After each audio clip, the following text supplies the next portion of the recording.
कल मैंने एक्चुअली में आपको बीच में पेमेंट सिस्टम का नोट लिखवा दिया था। आज एक्चुअली में वही बीओपी वाला जो एफडीआई लास्ट पढ़ा रहे थे वो एफडीआई को कंटिन्यू करेंगे। एफडीआई और फॉरेन डायरेक्ट इन्वेस्टमेंट, और अगर आगे बढ़ पाए तो एलपीजी रिफॉर्म भी पढ़ाएंगे, वो बाकी है अभी। ठीक है, तो अभी एफडीआई पे देखते हैं, फॉरेन डायरेक्ट इन्वेस्टमेंट।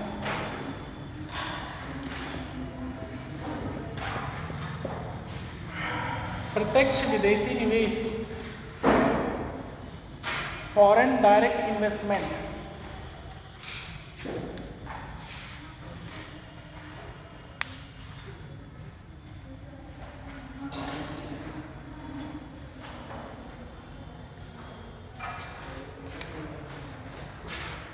इसमें जैसे कोई कंट्री ए है और कोई कंट्री बी है, मान लिया ये इंडिया है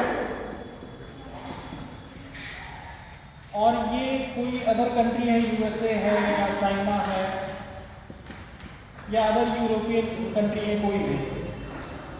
ठीक है, तो यहाँ की कोई भी कंपनी या पर्सन, इंडिविजुअल्स या व्यक्ति, कोई भी कंपनी या व्यक्ति इस कंट्री का हमारी कंट्री में, ये एग्जाम्पल के तौर पे बता रही है कि इंडिया के भी हो सकते हैं, ये हमारी कंट्री में आके किसी कंपनी में आके इन्वेस्ट करता है, पैसे इन्वेस्ट करता है, वो एफडीआई कहलाता है। लेकिन यहाँ पे एक क्लॉज है कि जब इस कंपनी के नेटवर्क के 10% के ऊपर इन्वेस्टमेंट होगा तभी वो एफडीआई में आएगा। समझे? मतलब इस कंपनी के 10% के ऊपर अगर इन्वेस्टमेंट हुआ तब एफडीआई में आएगा, उसके नीचे रहेगा तो दूसरी डेफिनेशन आएगी, अभी उसको हम आगे बताएंगे। कोई कंट्री ए है, कोई दूसरी कंट्री बी है।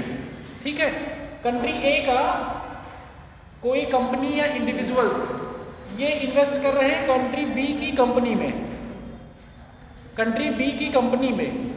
यहाँ की मतलब या तो स्टॉक खरीदेंगे, सिक्योरिटीज़ खरीदेंगे या मैनेजमेंट में पार्टिसिपेट करें, कुछ होल्ड या कहीं और बिजनेस इन्वेस्टमेंट एक्सपेंशन के लिए इन्वेस्ट कर रहे हैं। तो यहाँ पे जो ये पैसे से इन्वेस्टमेंट करेंगे, लेकिन इसके नेटवर्थ का 10% के ऊपर होना चाहिए, ग्रेटर देन 10%, तो वो किस में आएगा? प्रत्यक्ष विदेशी निवेश में, एफडीआई में।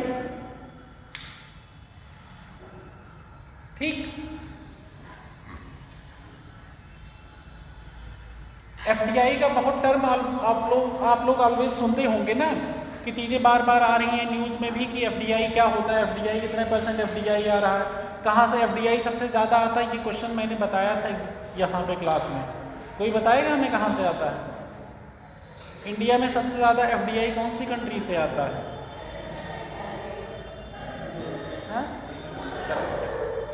अभी प्रेजेंट में, मतलब वो चेंज भी हो सकता है, तो करंट के एक्चुअली वॉल्यूम के अकॉर्डिंग चेंज भी होता रहता है। तो ये समझ में आया कॉन्सेप्ट? आप लोग यही बना लीजिए एक्चुअली में, या इंडिया एक इंडिया के एग्जांपल ले लीजिए कि कंट्री बी इंडिया है, उस पर इन्वेस्टमेंट ये हुआ।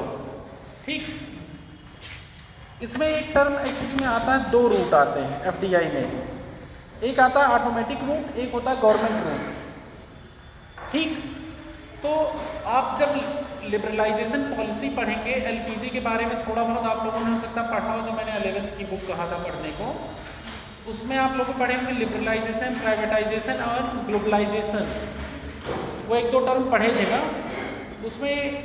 और एक टर्म मैंने बैलेंस ऑफ पेमेंट में भी पढ़ाया था आप लोगों को, capital account convertibility. Capital account convertibility ये बताया था कि ये कौन सा फुल्ली कन्वर्टेबल है, कौन सा पार्शियल कन्वर्टेबल है। ये टर्म पढ़ाया था कि नहीं, याद होगा थोड़ा बहुत।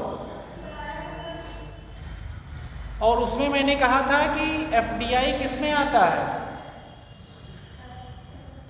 हाँ तो बोलो ना, जब पढ़ रही हो तो तेज आवाज में बताओ कि एफडीआई आता कैपिटल अकाउंट में आता था।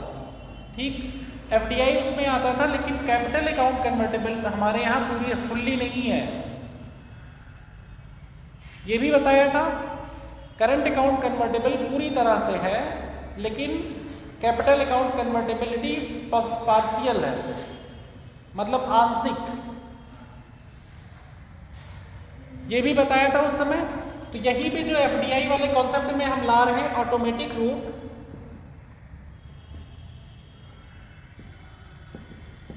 और एक गवर्नमेंट रूट, ठीक, यही दोनों डिफाइन कर रहे हैं उसकी पार्शियल कन्वर्टिबिलिटी को। एक तो है कि डायरेक्टली आप इतना परसेंट इन्वेस्ट 100% इन्वेस्टमेंट कर सकते हैं कहीं पे भी, आप उसमें करिए, उसमें कोई रोक टोक नहीं है। लेकिन कुछ सेक्टर्स ऐसे हैं जहां पे गवर्नमेंट अप्रूव करेगी कि इतने परसेंट से नहीं, जैसे डिफेंस सेक्टर में है, या मेडिकल सेक्टर में अभी उन्होंने कर दिया, या बैंकिंग सेक्टर में 100% किया हुआ है। अब वो हर साल एक्चुअली में गवर्नमेंट अपने अकॉर्डिंग, अपनी पॉलिसी के अकॉर्डिंग चेंज करती है, इकोनॉमिक सिनेरियो के अकॉर्डिंग। कभी 100% भी करती है, कभी कम भी कर सकती है। जैसे इंश्योरेंस सेक्टर में 74% इस समय है, डिफेंस सेक्टर में 49% ऑटोमेटिक रूट है, और कुछ गवर्नमेंट अप्रूवल्स रूट से है, और कुछ परसेंट पूरी तरह प्रिजर्व है गवर्नमेंट सेक्टर के लिए।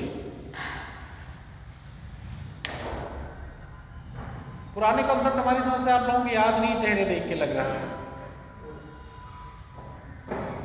बीओपी में जब हम पढ़ा रहे थे, इसीलिए हमने रिलेटेड टॉपिक ही पढ़ाते हैं, कनेक्ट, जिससे आप लोग मेंटेन कर सको। टेस्ट के पहले मैंने जो क्लास ली थी उसमें मैंने बीओपी में करंट अकाउंट और कैपिटल अकाउंट पढ़ाया था। तो उसमें कैपिटल अकाउंट में देखो एग्जांपल लिखाया होगा एफडीआई का, और कन्वर्टेबिलिटी की भी बात की होगी मैंने उसमें। तारापुर कमेटी का एग्जांपल भी दिया था। तो करंट अकाउंट कन्वर्टेबिलिटी पूरी तरह बताया था कि पूरी तरह से कन्वर्टेबल है, उसकी मीनिंग भी बताई थी कन्वर्टेबिलिटी होती क्या है। तो यहाँ पे बताया था कैपिटल अकाउंट कन्वर्टेबल जो एफडीआई आ रहा हमारे यहाँ, उस एफडीआई में क्या है, एक गवर्नमेंट रूट से आ रहा है, एक ऑटोमेटिक रूट से आ रहा है। ऑटोमेटिक रूट से अगर परमिट हो जाए पूरी तरह से तो पूरी तरह कन्वर्टेबल हो जाएगा, बट अगर गवर्नमेंट या इंटरवेंशन है तो वहां पे क्या हो जाएगा, वो पार्शियल कन्वर्टेबल हो जाएगा। कन्वर्टेबल की हिंदी भी बताई थी मैंने, लिखवाई थी, क्या थी हिंदी? परिवर्तनशील।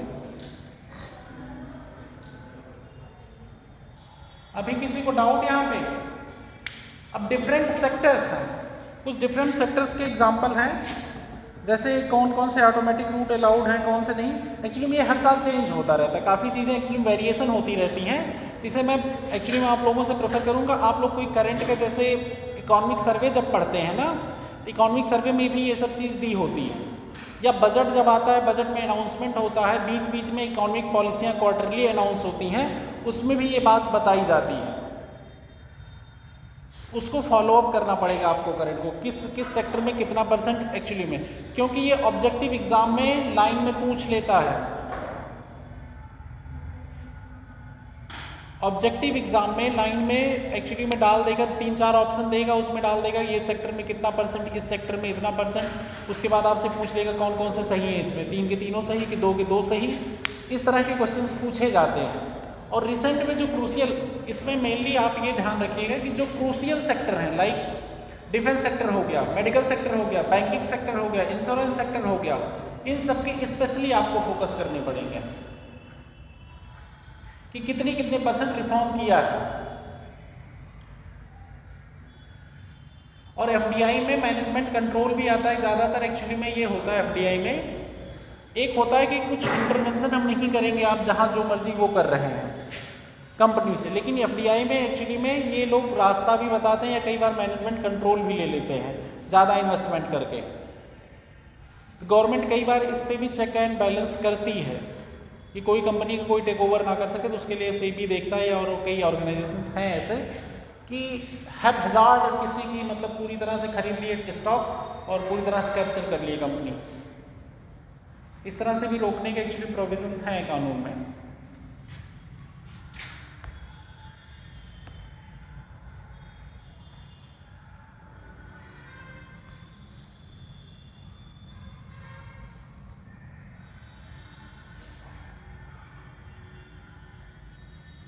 और ये जो 10% वाली डेफिनेशन है ना, ये एक्चुअली में अरविंद मयाराम की समिति के अनुसार ये डिसाइड किया जाता है। ये नोट डाउन कर लेना, अरविंद मयाराम की समिति के अनुसार ये डेफिनेशन मानी गई है, ये परिभाषा जो 10% वाली है।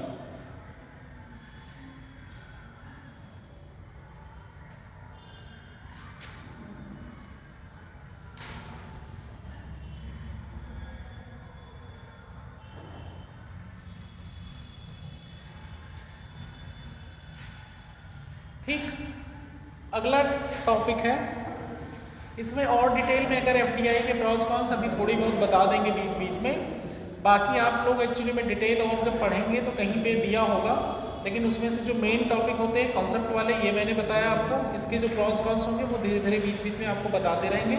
इसलिए ये टर्म ऑलवेज आपको पता होना चाहिए।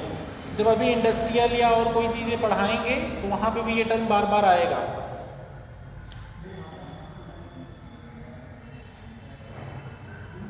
ये कोई भी कंट्री हो सकती है, एक ही का एग्जांपल मैंने जो इंडिया यूएस का लिया है ये सिर्फ एक समझाने के लिए लिया है। इंडिया भी हो सकता है, इंडिया के आउटगोइंग एफडीआई हो सकता है, बांग्लादेश में जा सकती है ज़्यादा, वहाँ के लिए एफडीआई हो जाएगा, बांग्लादेश के लिए इंडिया की तरफ से जो इन्वेस्टमेंट किया जाएगा, या नेपाल में है, मालदीव में है बहुत ज़्यादा इन्वेस्टमेंट, अफ्रीकन कंट्री में इंडिया इन्वेस्ट करता है, इंडियन की कंपनियाँ।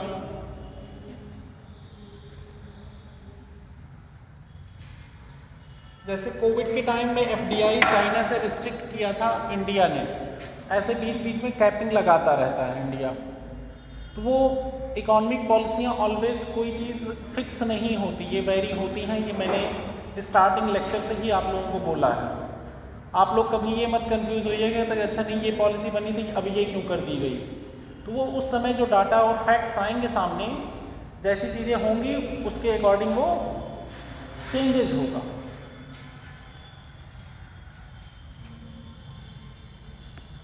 अगला है एफपीआई, फॉरेन पोर्टफोलियो इन्वेस्टमेंट, विदेशी पोर्टफोलियो निवेश।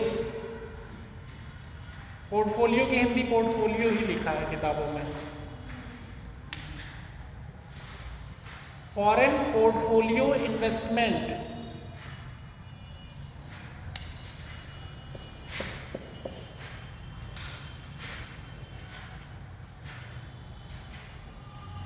एफपीआई क्या होता है, जो 10% से नीचे, सिंपल सा कॉन्सेप्ट है, 10% से नीचे अगर इन्वेस्टमेंट हुआ तो वो एफपीआई में आएगा। और ये किसमें, इक्विटी में जो इन्वेस्टमेंट होते हैं।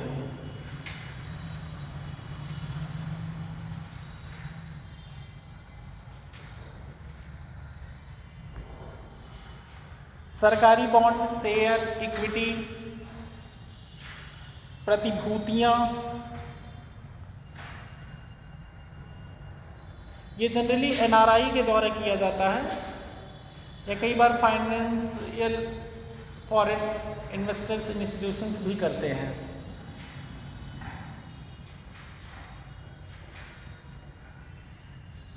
और इसे क्या सेबी मैनेज करता है, सेबी रेगुलेट करता है इन चीज़ों को।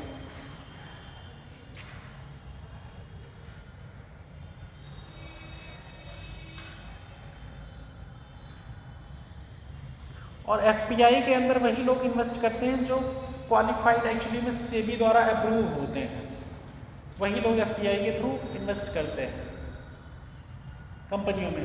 कंपनियों के नेटवर्थ के 10% से नीचे जो इन्वेस्टमेंट करेंगे वो एफपीआई में आएंगे। फॉरेन पोर्टफोलियो इन्वेस्टमेंट, विदेशी पोर्टफोलियो निवेश।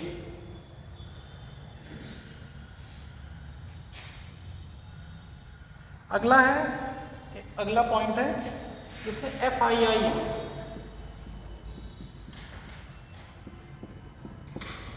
विदेशी संस्थागत निवेश, विदेशी संस्थागत निवेश,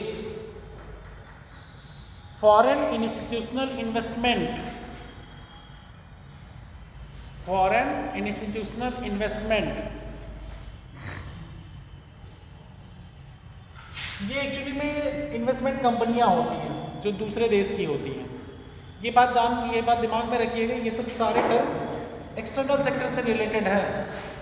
एफपीआई जो होगा ये नहीं कि आप इसी कंट्री में इन्वेस्ट कर रहे हैं तो आप एफपीआई में आएंगे, आप नहीं आएंगे। एफ टर्म इसीलिए ऐड कर दिया गया फॉरेन। आप यहाँ से नेपाल की कंपनी में इन्वेस्ट करिए तो आप आएंगे, एफपीआई कहलाएगा। आप बांग्लादेश की कंपनी में इन्वेस्ट करिए वहाँ की जाके वहाँ तो आप आएंगे एफपीआई वाले। आप यूएस के बॉन्ड में जाके इन्वेस्ट कर रहे हैं तो आप एफपीआई में आएंगे या एफडीआई में आएंगे। लेकिन आप अपने यहाँ की कंपनी में कर रहे हैं तो आप एफपीआई के अंतर्गत नहीं आएंगे। इसी तरह जो फॉरेन इंस्टीट्यूशनल इन्वेस्टर्स हैं, ये ऑर्गेनाइजेशंस हैं, बड़े बड़े फाइनेंशियल ऑर्गेनाइजेशन हैं, like banking sector, insurance sector, ये सब। तो बाहर के जो इंश्योरेंस सेक्टर, इनके सबके पास पैसे होते हैं ज़्यादा, यही सब पैसे एक्चुअली में इन्वेस्ट करके ही तो पैसे कमाते हैं ये लोग। जितने भी हमने बताया था, बैंक हो गए, इंश्योरेंस सेक्टर हो गए, ये सब जो क्या करते हैं, पैसे इन्वेस्ट करके पैसे कमाते हैं। तो जब पैसे इन्वेस्ट करेंगे तो ये लोगों को एक्चुअली रिटर्न मिलता है, उस बेसिस पे प्रॉफिट या टेक ओवर करते हैं कंपनियों को। तो वही है ये एक्चुअली में एफआईआई जो होते हैं, different banking sector, insurance sector,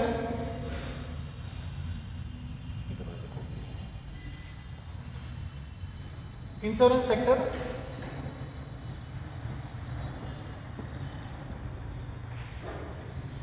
ये सब आएंगे। ये सब कहाँ पे इन्वेस्ट करेंगे? दूसरे देश की कंपनियों में।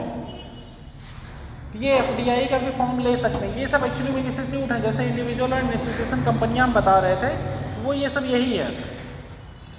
म्यूचुअल फंड में,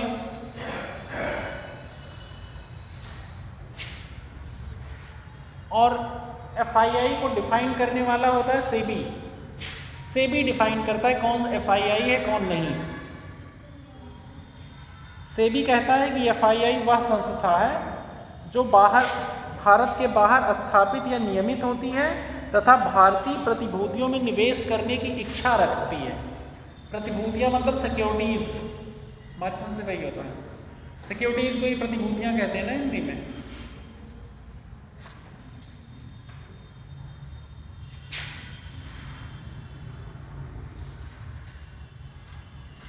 एफआईआई जो है भारतीय प्रतिभूति एवं विनिमय बोर्ड 1995 के तहत पंजीकृत होते हैं। ये भी एक नोट डाउन टर्म है।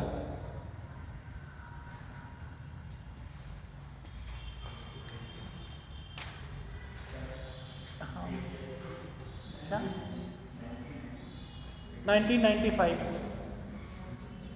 भारतीय प्रतिभूति एवं विनिमय बोर्ड विनियम 1995 के तहत पंजीकृत होते हैं।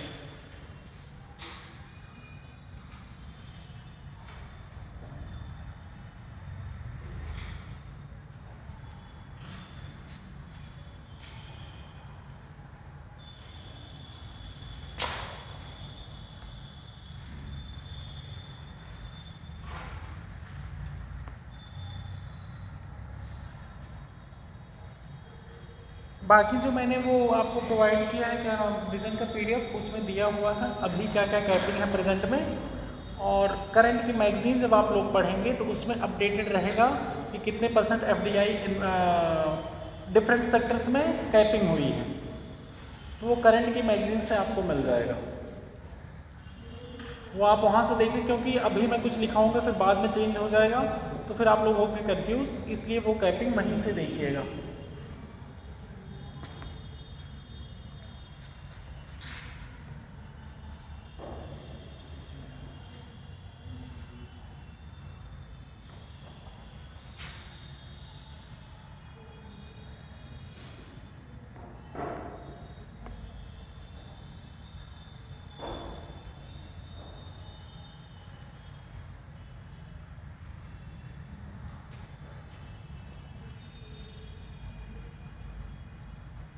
अगला टर्म मैंने पढ़ाया था एक बार, मसाला बॉन्ड। मसाला बॉन्ड में थोड़ा बहुत बताया था, अगला लिख लो उसमें मसाला बॉन्ड में टॉपिक क्या क्या फ़ायदे नुकसान है, क्या क्या उसका वो, ये सब रिलेटेड एक्चुअली में एक्सटर्नल सेक्टर से है, इसीलिए एक साथ करा दे रहा हूँ। मसाला बॉन्ड को हिंदी में भी मसाला बॉन्ड ही कहते हैं। अब इसको नॉर्मल मसाले से मत ऐड कर लेना, नॉर्मल मसाले नहीं है ये, कि मसाले खरीदने के लिए जो बॉन्ड जारी होंगे मसाला बॉन्ड कहलाएगा। मसाला बॉन्ड किसी को आइडिया है? कई बार बताया हुआ है मैंने। कुलदीप बताइए।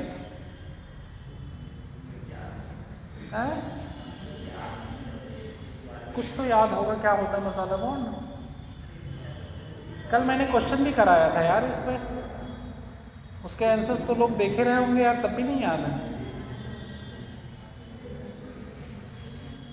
बताओ। हाँ, निवेश जारी किया जाने, लेकिन इंडियन रूपी में ही उसका एक्चुअली में खरीद फरोख्त होगा, विदेशी रुपीज में नहीं।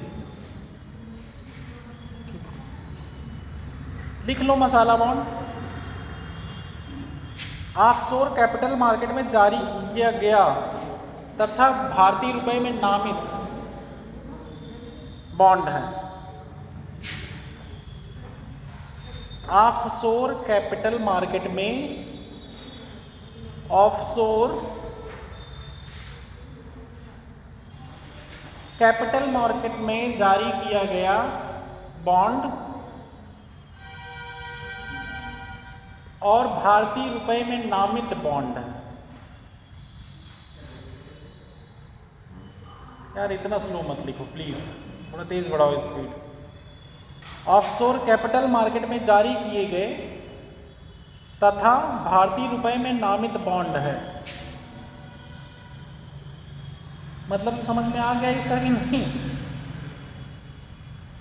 मतलब अगर हम लंदन स्टॉक एक्सचेंज में बॉन्ड जारी कर रहे हैं, वहाँ की ऑफशोर जो कैपिटल, तो हम अपना जो बॉन्ड बेचेंगे लोगों से कहेंगे भाई हम इससे खरीदोगे आप, उसके हम बॉन्ड बेच तो रहे हैं आपको, लेकिन आप इंडियन रूपी में खरीदेंगे। आपके पास जो इंडियन रूपी हमें दीजिए, ये बॉन्ड रखिए आप, हम पैसा वापस भी करेंगे तो इंडियन रूपी में ही वापस करेंगे, जो आपको बेनिफिट होगा।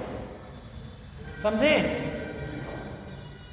किसी और मार्केट में जारी करोगे बॉन्ड, क्या कहोगे? ये बॉन्ड जो खरीदोगे आप इंडियन रूपी में ही खरीदोगे, ये कंपल्सन है इसका। अब रुपये डिनोमिनेटेड होते हैं, ये तो पता ही हो गया आपको।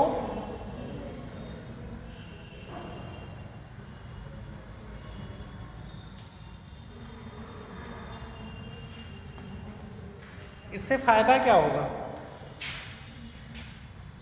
कुछ बताओ फायदा।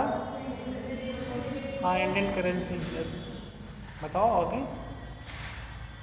इंडियन करेंसी के अप्स डाउन जो होते हैं उसका इफेक्ट नहीं पड़ेगा इन्वेस्टर्स पे, और या अपने यहाँ जो पैसे की किल्लत होती है वहाँ से इन्वेस्टर्स अपने यहाँ इन्वेस्ट कर सकेंगे इंडियन रुपीज़ में, उसका फ़र्क नहीं पड़ेगा।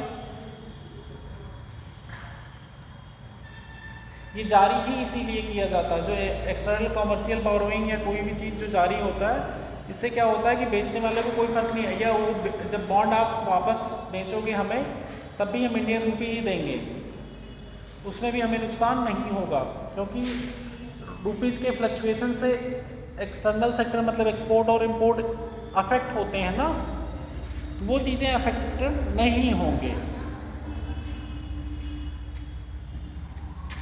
और कोई पॉइंट बताओ।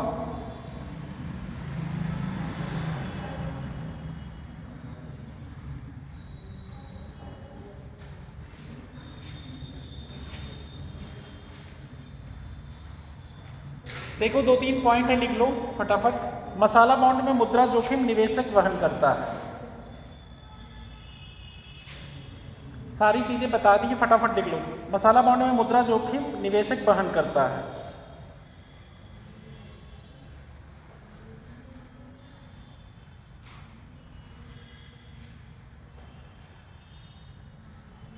मसाला बॉन्ड के संदर्भ में ऋण की लागत बहुत कम हो सकती है।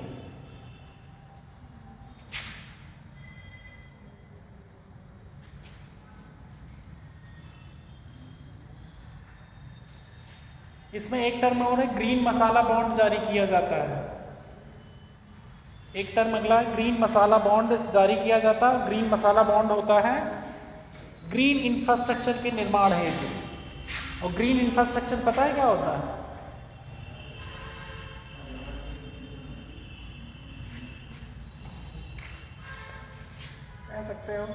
लेकिन जो नया स्टार्ट होता है उसे भी ग्रीन कहते हैं। दोनों होते हैं, कई बार सस्टेनेबल वाले का भी नाम ग्रीन से मिल जाएगा, और कई बार ग्रीन के होते हैं जो नया इंफ्रास्ट्रक्चर स्टार्ट किया जाता है उसको भी ग्रीन इंफ्रास्ट्रक्चर कहते हैं। पर्यावरण को ध्यान में रखते हुए ग्रीन इंफ्रास्ट्रक्चर कहलाता है। लेकिन ग्रीन इंफ्रास्ट्रक्चर उसको भी कहते हैं कि जो नॉर्मली नया इंफ्रास्ट्रक्चर स्टार्ट किया जाता था पहले। ग्रीन, ब्राउन, ब्लू ऐसे डिवाइडेड है, तो वो अभी जब हम पढ़ाएंगे इंफ्रास्ट्रक्चर और वो सब तो उसमें बता देंगे।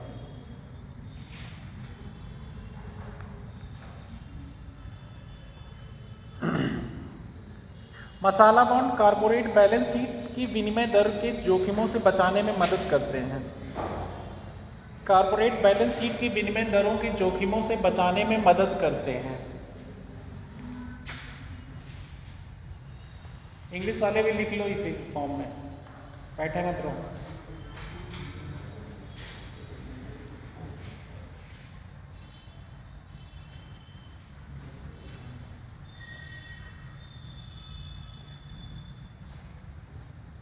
कंपनियों को रुपए के मूल्य ह्रास के बारे में चिंता करने की जरूरत नहीं होती है।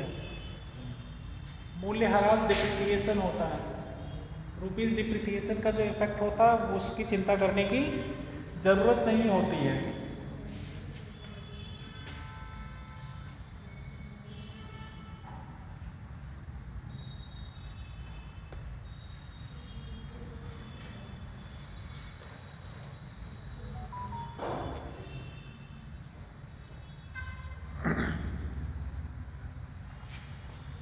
अगला एक टॉपिक है सोवरेन बॉन्ड। इसको हिंदी में भी सोवरेन कहते हैं। सोवरेन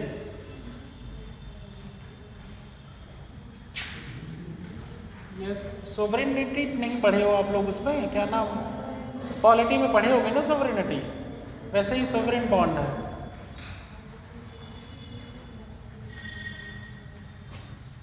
नहीं, क्यों इतना ध्यान से देख रहे हो? तो सोवरेनिटी नहीं पढ़ा है, पढ़ चुके होगे ना, ये तो टर्म पढ़ा चुके हैं।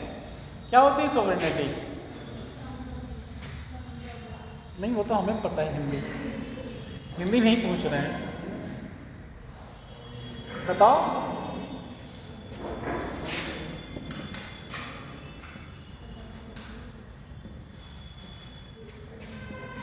सोवरेन बॉन्ड, इसको हिंदी में भी यही कहते हैं, सोवरेन बॉन्ड ही कहते हैं, संप्रभुता बॉन्ड मत लिख देना,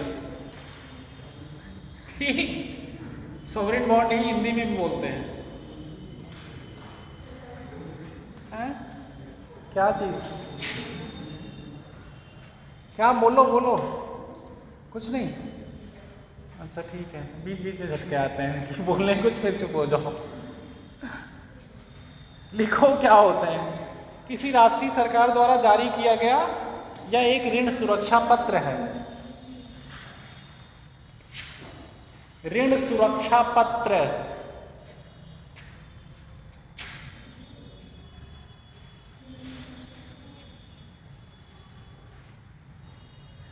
यह स्थानीय मुद्रा और विदेशी मुद्रा दोनों में निरूपित होते हैं। हिंदी समझ में आ रही है ना?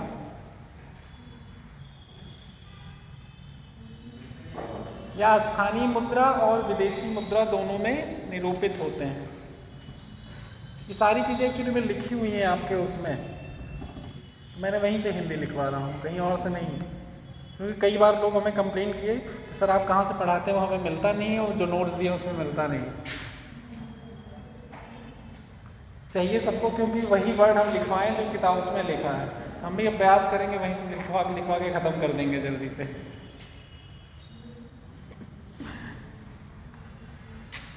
ये एक्चुअली में कॉर्पोरेट बॉन्ड से भिन्न होते हैं। इन बांडों में जुड़े जोखिम अलग होते हैं, जैसे विनिमय दर जोखिम, आर्थिक जोखिम, राजनीतिक जोखिम।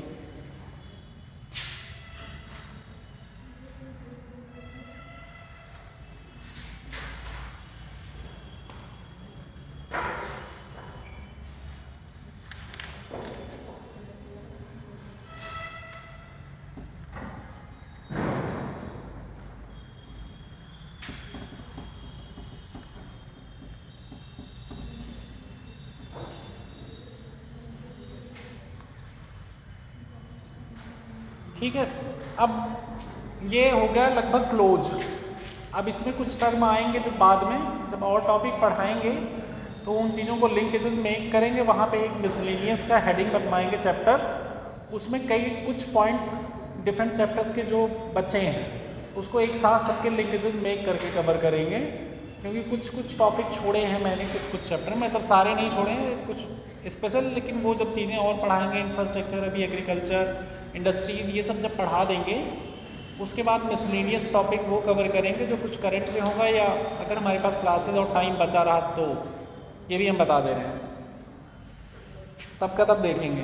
बट ये है कि आप लोग बीच में तेज़ी से कवर करते रहिए और बार बार रिवाइज करते रहिए। मैं तब की गारंटी दे सकता हूँ अगर आप प्रीवियस ईयर क्वेश्चन घटना चक्र के सारे कर लिए और अच्छे से समझ के कर लिए, आपके 90% से ऊपर क्वेश्चन यूपीएससी और पीसीएस दोनों के सही होंगे ऑब्जेक्टिव, ये गारंटी के साथ मैं कह सकता हूँ। लेकिन अगर आप लोगों ने ऑनेस्टली घटना चक्र की सारे क्वेश्चंस कई बार, एक बार देखो पढ़ने पे चीज़ें नहीं याद होंगी, बार बार चीज़ें रिवाइज करनी पड़ती, तब कॉन्सेप्ट क्लियर होता है और उसके एक्सप्लेनेशन दिए हुए हैं और जितना पढ़ाया जा रहा है उसके साथ साथ जो किताबें दी गई हैं, आपको कई बार हो सकता है कि वो जो नोट्स मैंने विज़न के कहे वहाँ से ना समझ में आए तो आप इंटरनेट का सहारा लीजिए, या हो सकता है कोई वीडियो ऐसे पड़े हों उनसे देख लीजिए या पूछ लीजिए, डिस्कस कर लीजिए। आजकल ग्रुप में आप लोग क्वेश्चंस भी नहीं डाल रहे हैं, जबकि 2-2, 3-3 क्वेश्चन तो डेली सब लोग अगर डाल दो तब भी काफ़ी क्वेश्चंस हो जाएं बना के। नहीं अगर बन रहे हैं उस तरह तो फ़ोटो खींच के डाल दो ना, उस क्वेश्चंस की फ़ोटो लो, उसको क्रॉप कर दो, उसके बाद डाल दो। अच्छा, मीडिया नहीं डिसेबल ना ग्रुप में, चलो मैं उसको वो कर दूँगा। मैंने इसलिए किया था कि लोग एक्चुअली बहुत सी चीज़ें डालने लग गए, इसीलिए मैंने उसको डिसेबल किया था।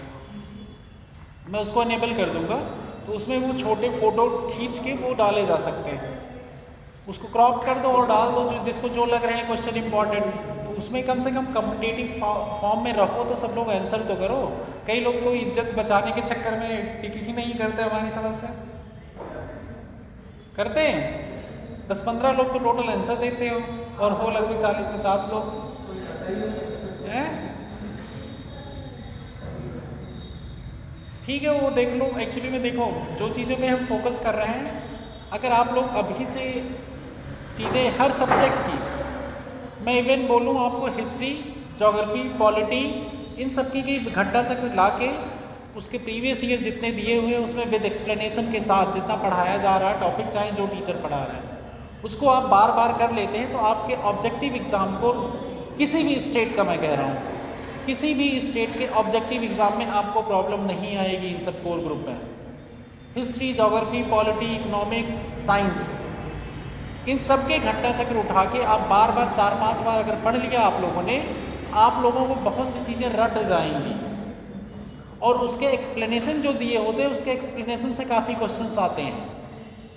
तो आपको कभी भी किसी भी स्टेट पीएससी के एग्ज़ाम में या यूपीएससी के एग्ज़ाम में इन टॉपिक्स पे बहुत ज़्यादा फैक्ट कहीं और से कलेक्ट करने की ज़रूरत नहीं पड़ेगी। बाकी जो नोट्स हैं और इन सबसे पढ़ते रहिए। ये मैं सारे ये चारों कोर ग्रुप की बात कर रहा हूँ, सिर्फ इकोनॉमी की बात नहीं कर रहा हूँ। उसको देख लेंगे आप लोग, बार बार रिवाइज करते रहिए, क्योंकि अब टाइम नहीं है, दिसंबर बीतने वाला। अगर जिसको भी देना अगला मई जून में पेपर, तो वो अभी कवर करोगे तभी ख़त्म होगा, क्योंकि वरना पहली बार पढ़ने में बहुत हेडेक होती है, सर दुखता है, घूमने का मन करता है। 4 पता चला 2 घंटे पढ़े फैक्ट, उसके बाद तो फिर लगा अब नहीं हो पाएगा। तो फैक्ट पढ़ने पे प्रॉब्लम आती है, नो डाउट, बहुत ज़्यादा दिमाग को मतलब थकान लगती है और दोबारा फिर घुसता नहीं है दिमाग में कुछ। ये सब बहुत कॉमन फिनोमेना है, इसमें घबराना नहीं है। लेकिन ये सबके साथ होता है, किसी एक के साथ नहीं, ये मानो।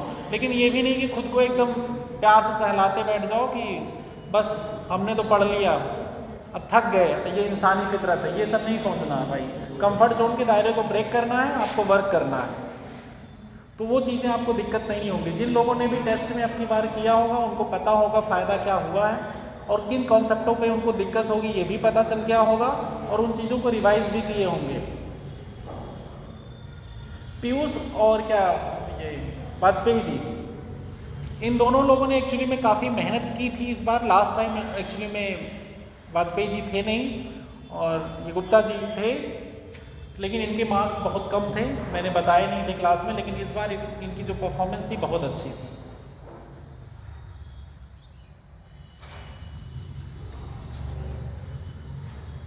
तो इन लोगों ने एक्चुअली प्रीवियस ईयर क्वेश्चंस किए, क्योंकि किसी को नहीं पता था कौन से क्वेश्चन पूछे जाएंगे, ये किसी को नहीं पता था ना, लेकिन उसी में से आए हैं क्वेश्चंस।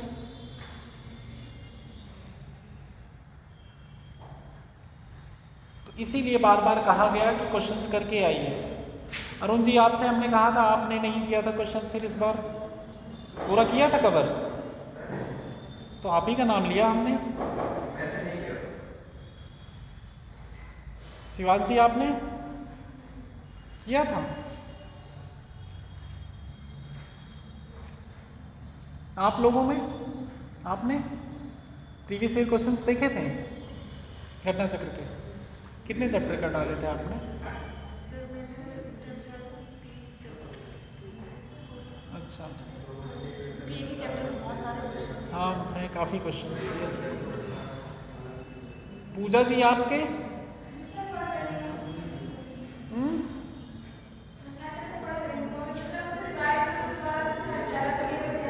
जो जो चैप्टर पढ़ाए गए उसको कर लिया एक बार? सबके एक्सप्लेनेशन भी दिए हुए हैं नीचे।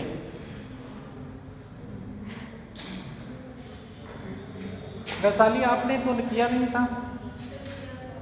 किया था, फिर क्यों इतनी गलतियां हुई? फैक्चुअल चीज़ें रख ली थी क्या ज़्यादा? जबकि मैंने बोला था अपनी बार पेपर कंसेप्चुअल रहे। यार तुम लोग इतना हिंट दे देते हैं तब भी तुम लोग नहीं सुनते हो। क्या चीज़? क्या बोले? 4 गलत है?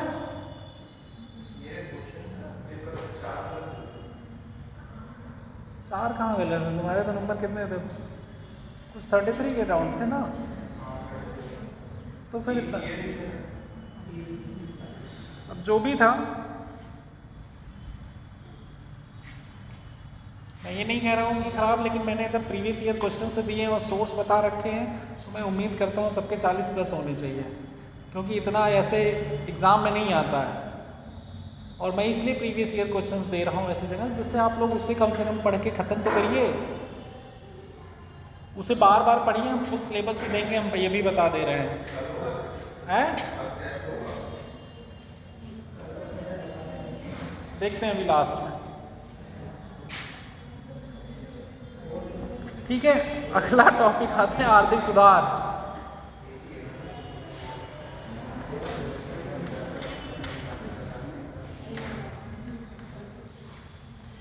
आर्थिक सुधार में एक्चुअली में आप लोगों से हमने बार बार कहा था स्टार्टिंग से 11th वाली एनसीईआरटी पढ़ने को। 11th वाली एनसीईआरटी पढ़ने को कहा था। वो बहुत अच्छे फॉर्म में लिखी है, अच्छी बुक लिखी है। अगर उसको पढ़ो बड़ा इंटरेस्ट आता है। तो किन किन लोगों ने पढ़ा है ऑनेस्टली बताओ, हाथ उठाओ। पूरी नहीं पढ़ी, कुछ तो एक बार पढ़ा, एक रीडिंग मारी, अच्छा लगा पढ़ के। इंटरेस्टिंग है ना, कहानी के तौर पे लिखी। इंग्लिश हिंदी दोनों में है क्या? क्या चीज़ तुम लोगों ने नहीं पढ़ा?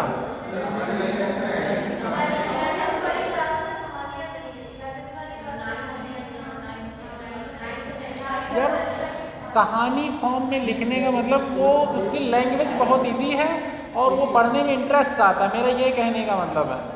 और बाकी कहानियाँ किसी में नहीं बताई गई, सब में एग्जाम्पल दिए गए हैं। क्या 11 क्या कौन से कर्म?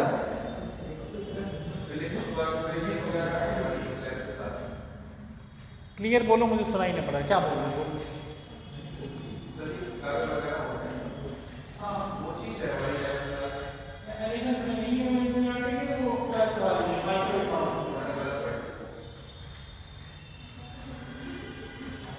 हमने मना किया था पढ़ने को, उसमें से कुछ टॉपिक है वो हम पढ़ाएंगे बाद में। हमने 11th वाली बुक बोली थी। 11th वाली बुक अलग है ना, वो डेवलपमेंट वाली है, इकोनॉमिक एंड डेवलपमेंट ऐसे कुछ करके है। उसमें एक्चुअली में क्या क्या दिया, उसमें एक्चुअली में पहले बताई है प्री इंडिपेंडेंस इरा में इकोनॉमिक कंडीशन, ये कुछ बताया उसके बारे में। फिर पोस्ट इंडिपेंडेंस इमीडिएट, एक्चुअली में ये कहा कि इमीडिएट एक्चुअली में जब हमने फ्रीडम पाई, जिस इंडिपेंडेंस के जस्ट बाद इकोनॉमिक कंडीशन क्या थी इसके बारे में बताया है। फिर उसके बाद क्या क्या इकोनॉमिक रिफॉर्म हुए हैं सीरीज वाइज अभी तक, उसके बारे में बताया गया है।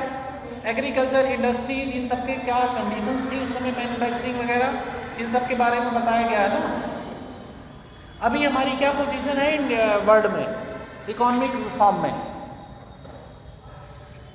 परचेजिंग पावर पैरिटी के फॉर्म में हम वर्ल्ड में कौन से लेवल पे हैं इकोनॉमी में, हैं? क्या परचेजिंग पावर पैरिटी पूछ रहे हैं कि फॉर्म में कितने, किस फॉर्म में, किस लेवल पे है परचेजिंग पावर पैरिटी। ये होती है कि पर व्यक्ति कितना खरीदारी कर सकता है, मार्केट कहाँ ज़्यादा है, तीसरे स्थान पे है परचेजिंग पावर पैरिटी में, और लगभग 7-8 सालों से लगभग उसी स्थान पे है, तीसरे प्लेस पे है। जीडीपी के फॉर्म में पहले 6th पे थी, अभी 5th पे हो गई है जीडीपी के फॉर्म में, अभी 5th प्लेस पे है। अब लेकिन अगर हम लोग देखते हैं 1950 और 1960 के दशक में तो बहुत सी इकोनॉमिक प्रॉब्लम थी इंडिया के सामने। 1950 और 1960 के दशक में देखें तो इंडिया के सामने बहुत सी प्रॉब्लम थी।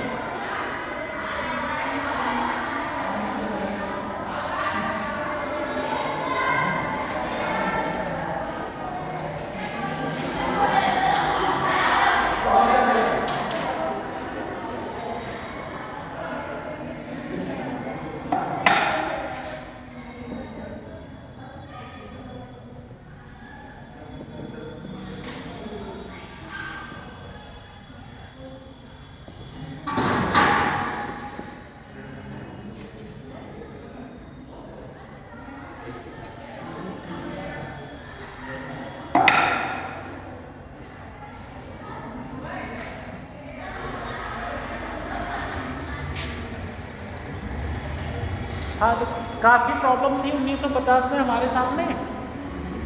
1950 में जो प्रॉब्लम्स थी कई चीज़ें, उस समय वर्ल्ड में कौन सा लेवल चल रहा था, वर्ल्ड में ज़्यादातर मार्केट इकोनॉमी का बोलबाला था, लेसे फेयर, क्योंकि मार्केट को अपनी चीज़ें डिसाइड करने दो।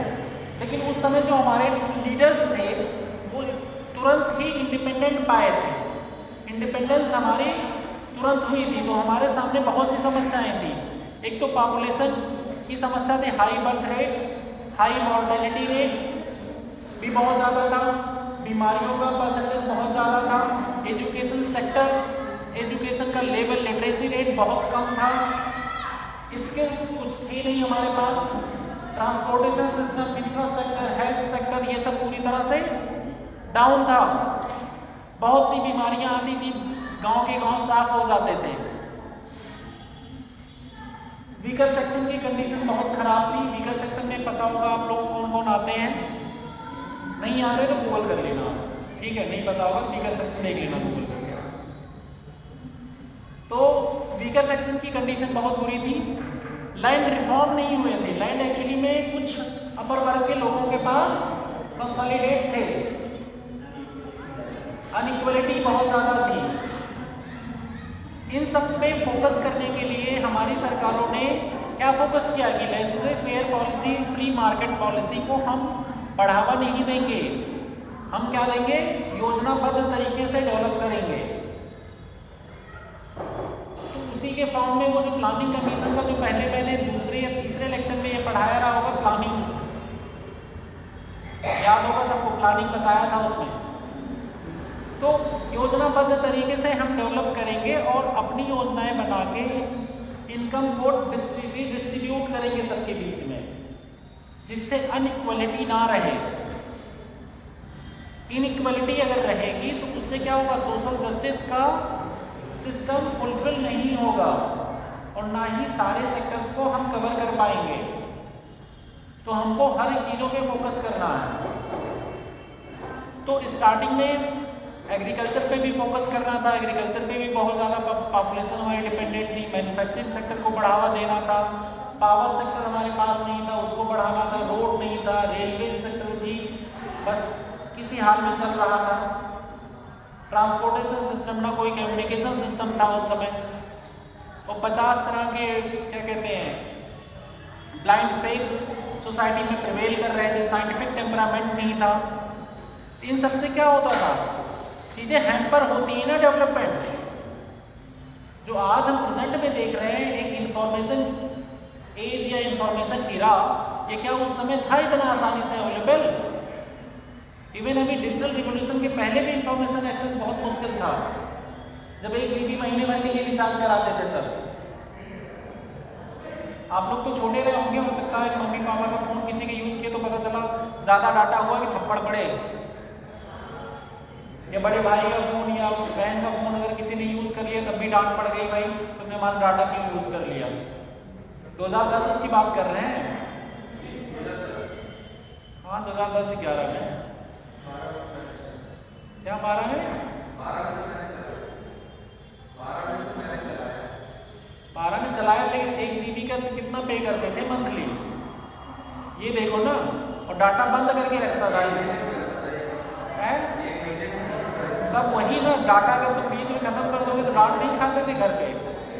जिसके अपने हाथ में ना हो फोन, में उसकी बात कर रहा हूँ।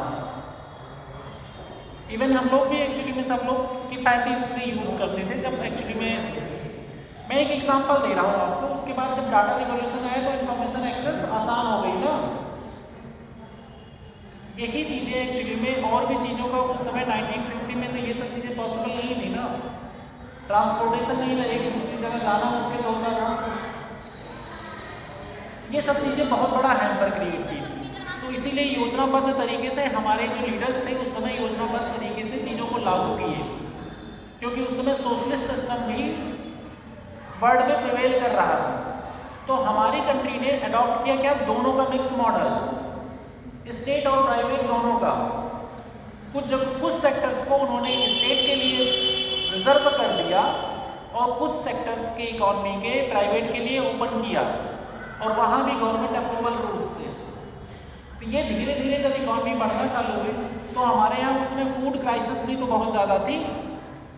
जब इमीडिएट इंडिपेंडेंस पाए थे तो हमारे यहाँ फूड क्राइसिस भी ज़्यादा थी, खाना पूरी तरह एक्चुअली में एग्रीकल्चर लैंड का पूरी तरह से यूटिलाइजेशन नहीं हो रहा था। तो इसीलिए land ceiling act, land reform act, different kind of आए थे उस समय। तो जब रिफॉर्म एक्ट आए तो उसके बाद प्रोडक्शन सिस्टम को बढ़ावा करने के लिए गवर्नमेंट जो है 60 के दशक में, 60 डिकेड में 1967 के आसपास क्या ले आई, ग्रीन रिवॉल्यूशन, फूड प्रोडक्शन बढ़ाने के लिए। MS स्वामीनाथन इसके एक्चुअली में क्या माने जाते हैं, प्रणेता अपने यहाँ। MS स्वामीनाथन लिख लेना, सब बैठे हाथ जोड़ के इसे लिखो, पढ़ बैठे मत रहो, जो जहां पॉइंट लिखे वो लिख लो। हम कहानी के फॉर्म में बता रहे हैं कि जिससे आपको पूरी इकोनॉमी समझ में आ जाए पीछे की। ग्रीन रिवॉल्यूशन की, तो ग्रीन रिवॉल्यूशन में क्या हुआ, ग्रीन रिवॉल्यूशन में गेहूं और चावल के पैदावार पे ज्यादा फोकस किया गया। यहाँ पे हाइब्रिड वैरायटी की बीज लाए गए, स्पेशली चावल के। तो ये ज़्यादातर अपने वेस्टर्न यूपी, पंजाब, हरियाणा, यहाँ सब बहुत ज़्यादा यूटिलाइजेशन हुआ इसका, और इससे क्या हुआ, प्रोडक्शन बढ़ा। फर्टिलाइजेशन का भी यूज ज़्यादा बढ़ाया गया, रासायनिक उर्वरकों का, सिंचाई के सिस्टम को सुधारा गया ग्रीन रिवॉल्यूशन में। इसके पीछे की कहानी ये थी कई बार कि जब इंदिरा गांधी के समय में कई बार बाहर की कंट्रियां जो हैं वो हमारे यहाँ बहुत रद्दी फूड भेजा करती थी, या फूड को एज अ पॉलिटिक्स यूज करती थी कि हम नहीं भेजेंगे, हमारा ये काम करो, वो काम करो, वगैरह वगैरह। तो उस पर गवर्नमेंट ने फोकस किया कि इस तरह इन चीज़ों से निपटा जाए, हमारा पहले फूड रिक्वायरमेंट कंप्लीट हो। तो उसी समय ये 1967 में ये गवर्नमेंट ने डिसीजन लिया कि फूड प्रोडक्शन को बढ़ाने के लिए जो रास्ते अपनाए गए MS स्वामीनाथन के नेतृत्व में किया गया। तो ये वहीं से स्टार्ट हुआ। ये वैसे मैक्सिको से आया था, दीन हाइब्रिड वैरायटी, पूछा जाता है एग्जाम में। बाकी तुम लोग इस ज्योग्राफी पढ़ोगे, पढ़े होगे, हो सकता पढ़े हो। पढ़ा दिए, अब स्टार्ट होगी ना। तो वहाँ पे एक्चुअली में हम इकोनॉमिक टर्म बता रहे हैं, इससे क्या हुआ, प्रॉस्पेरिटी बढ़ेगी ना किसानों की। क्या क्या फायदा होगा इससे, जब फूड प्रोडक्शन एक्चुअली में किसानों का बढ़ जाएगा तो क्या क्या किसानों को फायदा होगा, आप बताओ। कोई क्लियर कट बोला करो, कोई एक लोग बोलो पहले। ठीक है, गुड। हाँ, बढ़ेगा, लोग टेक्नोलॉजियाँ यूज़ करेंगे, डिफरेंट लोगों का लिविंग स्टैंडर्ड बढ़ेगा। सोशल जस्टिस आएगी कि नहीं, यहाँ पे इनइक्वालिटी जो फैली हुई थी, लोगों के पास पैसे आएंगे तो लोग इजीली सर्विसेज को एक्सेस कर सकेंगे ना, अपने बच्चों को पढ़ाएंगे, बीमारियों हेल्थ का इलाज कराएंगे, ब्लाइंड फेथ में नहीं फंसेंगे। ये सब पैसे के ऊपर ही तो डिपेंडेंट है। ब्लाइंड फेथ में फंसने का मेन कारण क्या है, लोगों का पैसे नहीं होते, कम पैसे में कहीं इलाज हो जाए किसी तरह, लोग ज़्यादा सोच नहीं पाते, ट्रेवल जब कहीं दूसरे शहर जाना हुआ इलाज कराने, अब पैसे नहीं, वहाँ पे घर से आएंगे तो कैसे जाएंगे बेचारे। ये सब समस्याएं आएंगी ना। इस सब समस्या का क्या इलाज है, आपके पास पैसे होने चाहिए, एक अच्छी खासी इनकम ठीक ठाक, तो उससे रिजॉल्व होगा। उस समय जो इकोनॉमिक प्रॉब्लम आई तो उसको ग्रीन रिवोल्यूशन के थ्रू, और उसी समय एक्चुअली में और भी प्रॉब्लम आई थी। 1965 वार हुआ था पाकिस्तान के साथ, तो हमारी इकोनॉमिक कंडीशन और डामाडोल हो गई थी।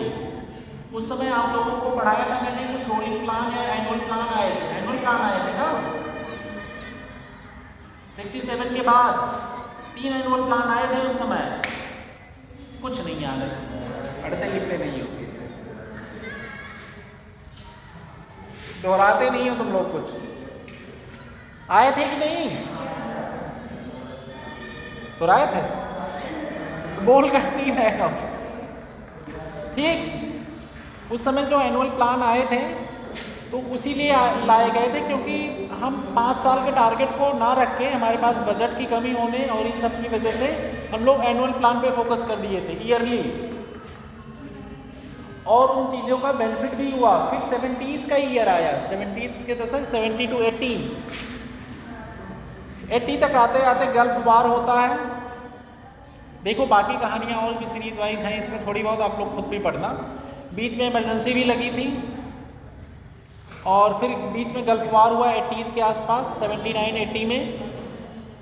तो हमारे यहाँ क्या था, हमारी इकॉनमी उस समय तक 91 तक क्लोज्ड इकॉनमी थी, ज़्यादातर ओपन नहीं थी बहुत से सेक्टर में। 80s में जब गल्फ वार हुआ तो हम क्या करते थे, क्रूड ऑयल बहुत ज़्यादा खरीदते थे ना। हमारे यहाँ तो क्रूड ऑयल नहीं है ना। क्रूड ऑयल क्या होता है पता है ना?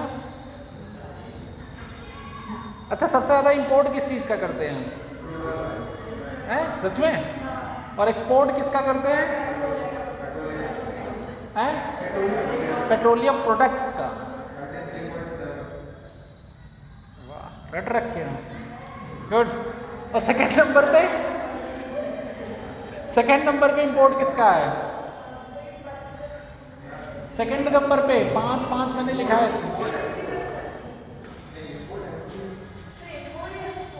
इंपोर्ट, आयात। कुछ लोग कॉपियां खोल के पलट रहे हैं।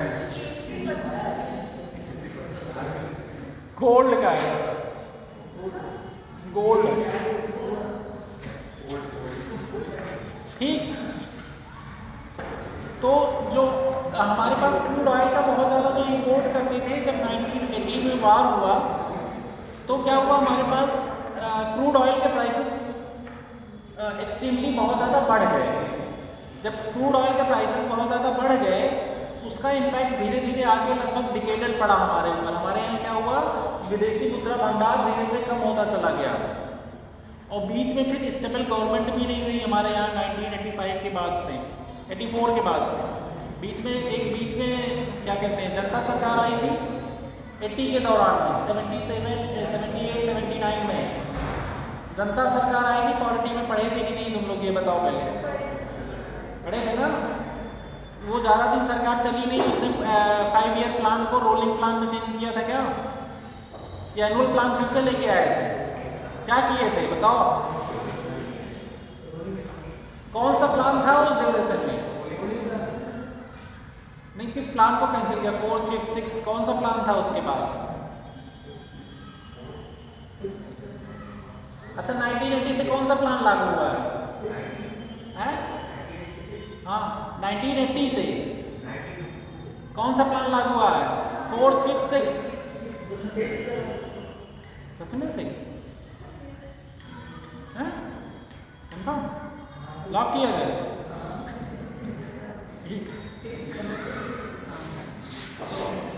उसके बाद जो प्लान आए उन सब में जो करंट इकोनॉमिक कंडीशन होती थी उन सब का ध्यान रखा गया। किसी में मैंने सबके ऑब्जेक्टिव लिखवाए गए आप लोगों को।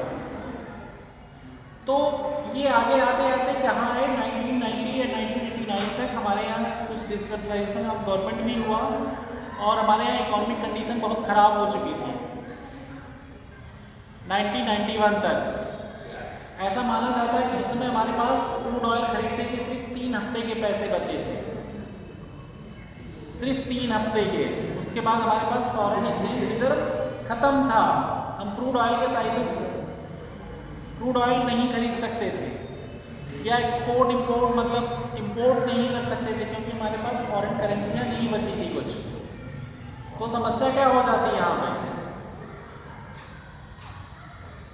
तो क्या प्रॉब्लम होती है इससे? अगर 3 महीने बाद 3 हफ्ते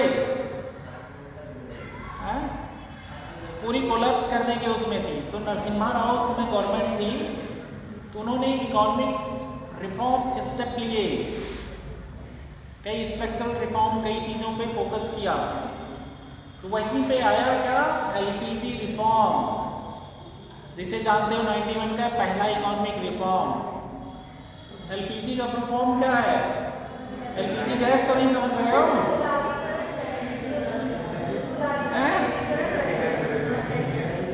तुम वही समझ रहे थे?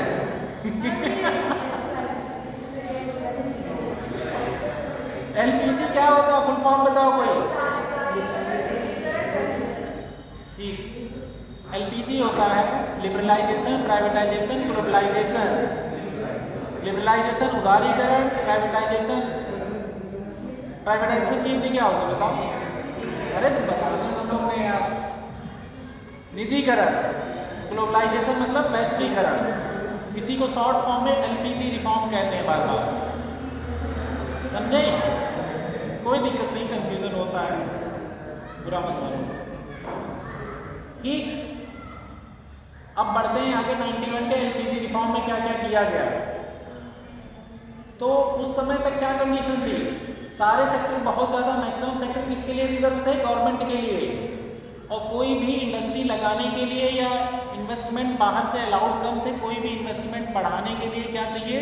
हर चीज़ों में लाइसेंस चाहिए होता था। तो ये सब चीज़ें क्या थी? पूरे गवर्नमेंट के जो ब्यूरोक्रेट हैं, रेड टेपिज्म पैदा कर दिया। कोई काम कराने के लिए किसी को पता चलता है सारा काम हम ही से होना है, उसका ईगो किस लेवल पे पहुंचता है? घर में बता दो अपने, किसी से काम पढ़ने लगे तो देखो कितना मतलब मक्खन लगवाता है, हम नहीं करेंगे, जाओ अब देखते क्या करोगे। ये वाली कंडीशन आती है कि नहीं? जब ये वाली कंडीशन हर जगह आएगी तो ये ह्यूमन टेंडेंसी होती है कि हर काम में डिले होने लगेगा। कंपटीशन कुछ नहीं है तो क्या होगा? प्रोडक्ट की क्वालिटी डाउन हो जाएगी, प्रोडक्शन कम हो जाएगा, लोगों को जॉब नहीं थी, क्योंकि जब एक्सपेंशन नहीं होगा बिजनेस का तो लोगों के पास जॉब कहाँ से होगी? सरकार कितनी जॉब देगी? और सरकारी जितनी कंपनियां थी सब में राजनीतिक प्रभाव थे हर जगह, क्योंकि उनके पूरे डिसीजन इकोनॉमिक बेस ना होंगे, पॉलिटिकल बेस थे। क्योंकि कोई भी कंपनी का डिसीजन अगर इकोनॉमिक बेस नहीं होगा, पॉलिटिकल बेस पे काम करेगा, क्या वो कंपनी ग्रो करेगी क्या?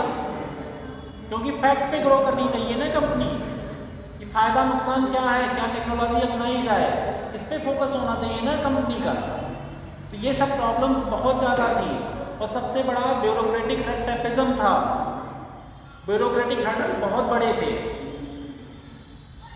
तो 91 के बाद सरकार ने क्या किया, लिबरलाइजेशन चालू किया। जब सरकार एक्चुअली में गई किसके पास, फॉरेन रिजर्व के लिए IMF और वर्ल्ड बैंक का रुख किया, भैया हमें कुछ पैसे दो वरना हम क्रूड ऑयल नहीं खरीदेंगे, हमारे यहाँ की इकॉनमी भुखमरी बहुत ज़्यादा फैल जाएगी, बहुत सी कंपनियां, बहुत से सेक्टर्स बंद पड़ जाएंगे, ट्रांसपोर्टेशन पूरी तरह ठप हो जाएगा, पूरा पेट्रोलियम के ऊपर डिपेंडेंट है ना, तो सब ठप हो जाएगा, हमारी इकॉनमी क्या होगी, पूरी तरह बैठ जाएगी। तो इन्होंने क्या स्टेप लिए, अब लिबरलाइजेशन के अंदर कई स्टेप लिए जाएंगे। तो IMF ने क्या किया, IMF बोला हम पैसे तो देंगे आपको, लेकिन आपको अपनी इकॉनमी पहले ओपन करनी पड़ेगी। वो क्यों ओपन करा रहा है, क्योंकि उसको उसके यहाँ जो इन्वेस्टर्स हैं उसको इंडिया की मार्केट एक्सेस चाहिए, यहाँ पे जो इतनी बड़ी मार्केट है उसका एक्सेस चाहिए, तो उनको फ़ायदा होगा ना। तो IMF बहुत सी कंडीशंस इंडिया के सामने रख देता है। उस समय तक जो $1 1 रुपया बराबर होता था, बहुत ज़्यादा आप लोग पॉलिटिकल वो क्या सटायर सुनते होंगे ना कि उस टाइम $1 बराबर 1 रुपया, आप देखो $1 बराबर कितना हो गया, ये वगैरह वगैरह सुनते हैं ना। तो उसको भी एक्चुअली में फिक्स्ड सिस्टम जो था एक्सचेंज का, उसको फ्लोट में करना था, फ्लेक्सिबल बनाना था, ये भी कंडीशन थी इसमें।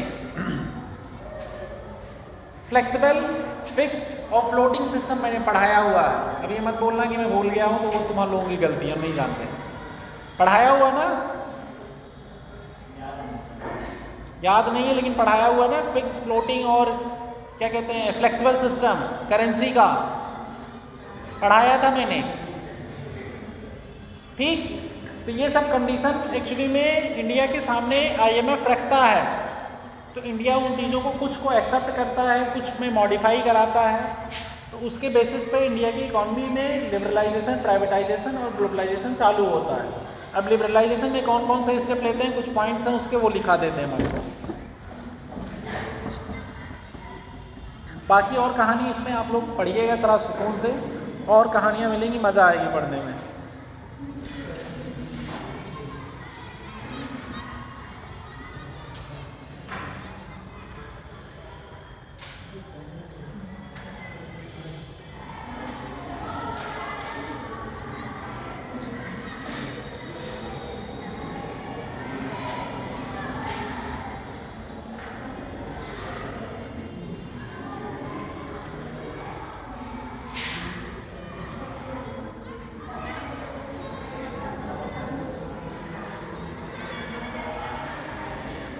IMF और विश्व बैंक ने इंडिया के सामने कुछ शर्तें रखी, उसको लिख लो।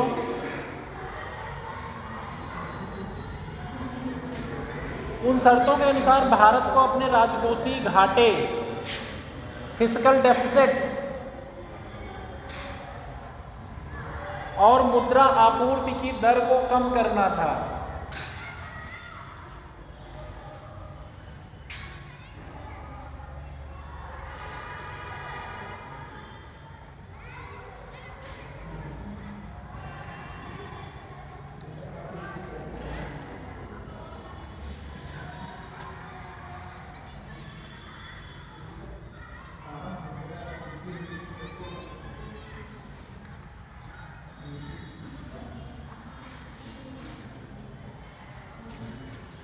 और जो हमारा मॉडल बहुत ज़्यादा सोशलिस्ट सिस्टम पे डिपेंडेंट था, उसको मार्केट के टुवर्ड्स थोड़ा मार्केट को ओपन किया जाए, फ्री छोड़ा जाए, ये कंडीशन भी डाली गई थी। ओपन मार्केट की पॉलिसी को थोड़ा बढ़ावा देना था।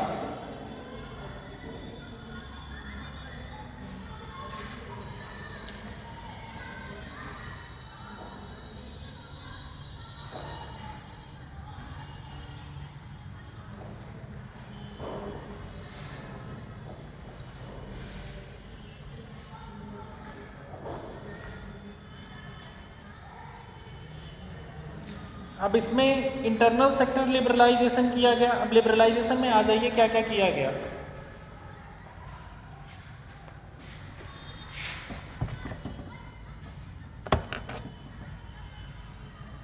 एलपीजी रिफॉर्म लिख लीजिए, वहीं पे जैसे एलपीजी रिफॉर्म लिखेंगे वहाँ डालिए 1991, ठीक है। एलपीजी का फुल फॉर्म डाल दीजिए तीनों, एलपीजी हिंदी में तो पता ही है, वही डालना है।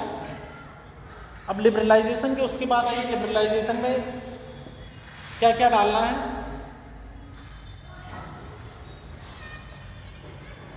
डी लाइसेंसिंग पहला चैप्टर, पहला टॉपिक है D licensing. D licensing, licensing को हिंदी में भी लाइसेंसिंग ही कहते हैं। डी लाइसेंसिंग मतलब लाइसेंस का रिमूवल।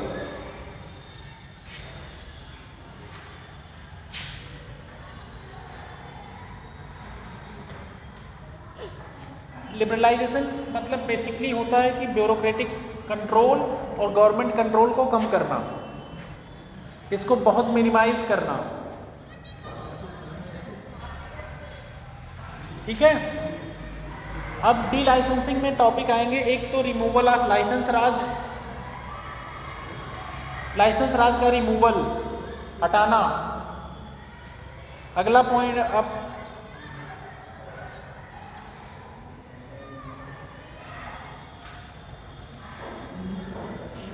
बट यहाँ पे लाइसेंस राज को हटाना तो हो गया, लेकिन कुछ सेक्टर ऐसे हैं जहाँ पे लाइसेंस अभी भी रहेगा, वो सेक्टर लिख लो क्योंकि ये एग्जाम में पूछा जाता है।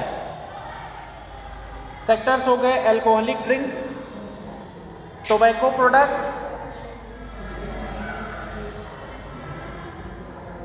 Aerospace and defence equipment, aerospace and defence equipment, industrial explosive,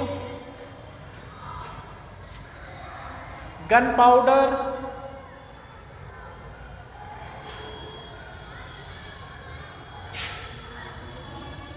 hazards chemical,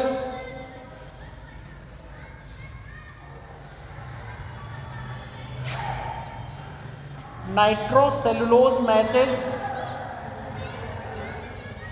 nitrocellulose matches,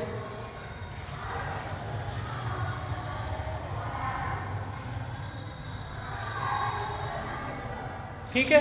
अगला टर्म डी रिजर्वेशन, ये डी लाइसेंसिंग हो गया। अब डी रिजर्वेशन,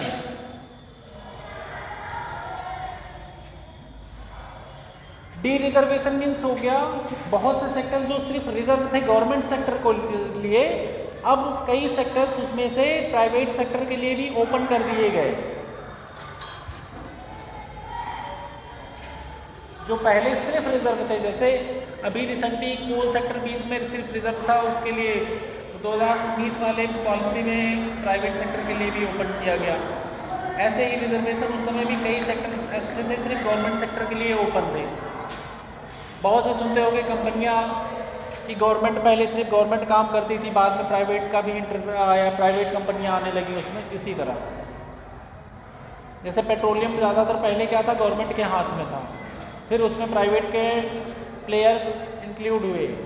बैंकिंग सेक्टर में था, बैंकिंग सेक्टर में ज़्यादातर पहले पीएसबी जब सब नेशनलाइज बैंक कर दिए गए थे, प्राइवेट बैंक नहीं बचे थे, तो उसके बाद फिर से प्राइवेट बैंक ओपन हुए ना 93 के बाद से। कुछ प्राइवेट बैंक कहाँ थे, पहले नहीं थे ना, सब बाद में ओपन हुए हैं।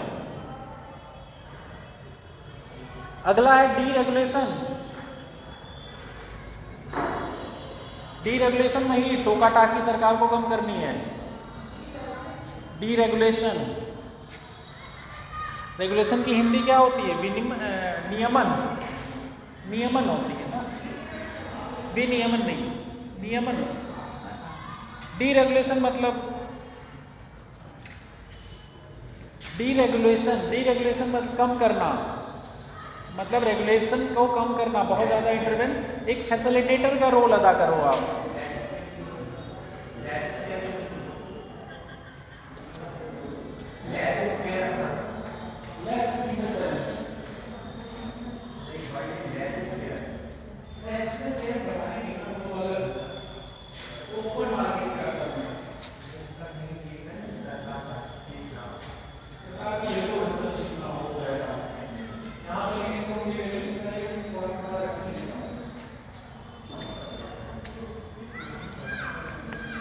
डीरेगुलेशन हो गया। डीरेगुलेशन में क्या होगा कि गवर्नमेंट का इंटरफेरेंस को कम किया जाएगा, फ्री मार्केट इकोनॉमी को प्रमोट किया जाएगा।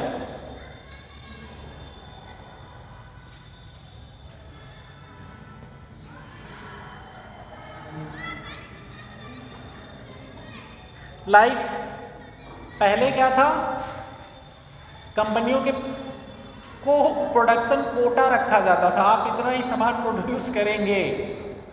तो ये भाई कैसा कोटा है भाई, हम सामान लगाए, हम पूरा बिजनेस कर रहे हैं और गवर्नमेंट वहाँ पे आके कहते नहीं तुम्हें बस यही 4 आइटम 4 ही मतलब 4 ही यूनिट प्रोड्यूस करना है, इससे ज़्यादा प्रोड्यूस नहीं करना है और सैलरी देनी है आपको पूरे मंथ की। तो आप कहाँ से ग्रो करेंगे? आपके एम्बिशन है कि आप अपना बढ़ाएं, बिजनेस बढ़ाएं और भी जॉब क्रिएट होगी क्या उससे? जब भाई आपने प्रोडक्शन अगर फिक्स कर देंगे कि भाई 4 ही यूनिट आपको प्रोड्यूस करना है तो ये प्रॉब्लम नहीं होगी। थोड़ा तेज बोला करो, तुम लोग इतना धीमा बोलते यार, हमारे मतलब वहां बोल देते वहां सुनाई पड़ेगा, हम यहाँ तो नहीं सुनेंगे ना।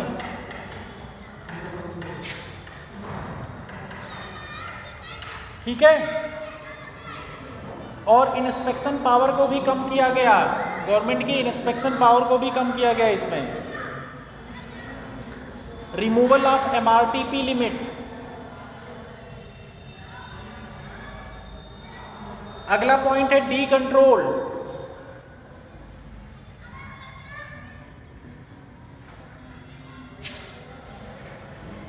डी कंट्रोल पहले एक्चुअली में प्रोडक्ट की प्राइसेस गवर्नमेंट द्वारा डिसाइड होती थी, अब क्या हो गया, डिमांड और सप्लाई मार्केट के बेसिस पे डिसाइड होगी, मार्केट डिसाइड करेगा। कुछ एसेंशियल प्रोडक्ट को छोड़ दिया जाए जिसपे गवर्नमेंट कई बार कंट्रोल करती है, वो लगा के एसेंशियल एक्ट लगा के, उसकी बात अलग है, लेकिन सारे पे नहीं, बाकी पे डिमांड और सप्लाई मार्केट डिसाइड, मार्केट की फोर्सेस डिसाइड करेंगी। ठीक, डी कंट्रोल। ये हो गया आपका सारे पॉइंट लिबरलाइजेशन के अंदर। हो सकता है कि बुक्स में पढ़े तो कुछ पॉइंट्स आप लोगों को और मिले अलग, लेकिन बेसिक पॉइंट जो हैं ये ही इतने हैं। ठीक, अगला टर्म आता है प्राइवेटाइजेशन, निजीकरण।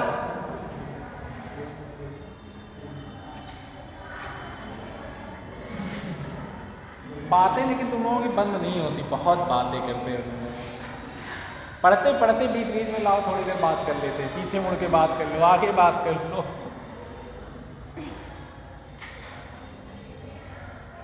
प्राइवेटाइजेशन, क्या क्या किया गया प्राइवेटाइजेशन में, कुछ बताओ।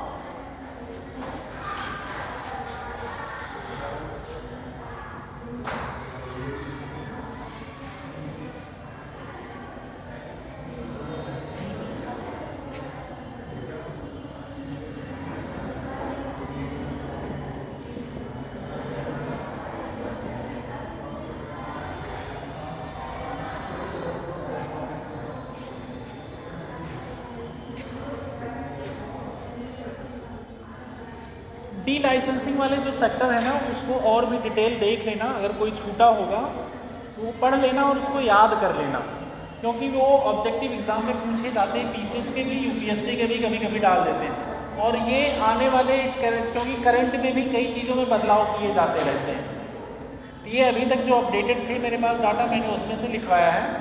हो सकता है कुछ चीज़ें अभी नए इकोनॉमिक पॉलिसी में कहीं चेंजेस होगा तो वो अपडेट करना, देखना किसमें कितना डी लाइसेंसिंग और कोई सेक्टर ओपन किया गया क्या।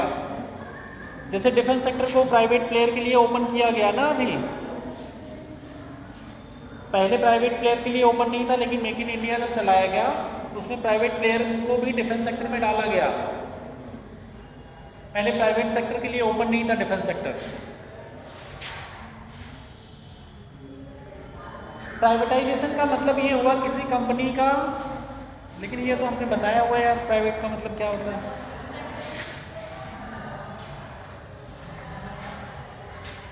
प्राइवेटाइजेशन का मतलब मैंने बताया था एक बार जब बैंकिंग पढ़ा रहे थे, पीएसपी सेक्टर, बैंकों का जब प्राइवेटाइजेशन बता रहे थे तो वहाँ पे बताए थे ना प्राइवेटाइजेशन, कुछ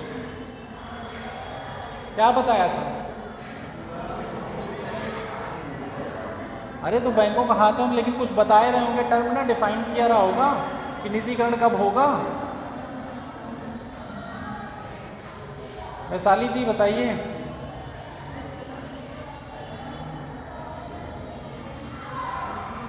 सीवी, सीवी नाम है ना आपका? तुलसी, बताइए।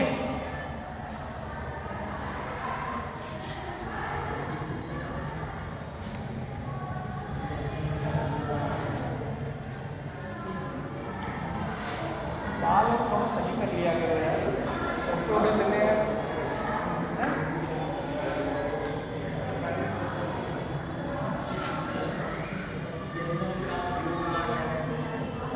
कह सकते हैं, लेकिन उसमें ये था ना कि 51% वाला चक्कर। तो यही बताओ ना, जब जी सर कह रहे हो सब लोग मतलब पता है, तो बताओ ना 51% से ज़्यादा स्टेक जिसमें अगर बेच दिया जाएगा किसी कंपनी का तो प्राइवेटाइज हो गया ना, निजीकरण। यही तो हुआ निजीकरण, उसका मैनेजमेंट कंट्रोल किसी और के हाथों में चला गया ना, तभी तो निजीकरण हुआ। उसमें स्टेक पे इन्वेस्टमेंट तो नहीं हुआ ना निजीकरण, भाई आपने लिया कुछ स्टेक, ठीक है चलेगा, लेकिन जब मैनेजमेंट कंट्रोल हो गया गवर्नमेंट की कई कंपनियों का, तो उसमें मतलब 51% के ऊपर स्टेक प्राइवेट के हाथों में चला गया है।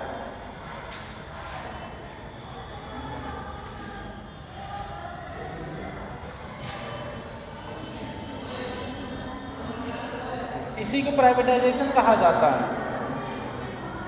अब इसमें गवर्नमेंट ने एक्चुअली में पब्लिक सेक्टर अंडरटेकिंग के लिए सिर्फ रिजर्व रखा एटॉमिक एनर्जी को, रेलवे को और ट्रांसपोर्ट को, बाकी सेक्टर को प्राइवेट के लिए ओपन किया।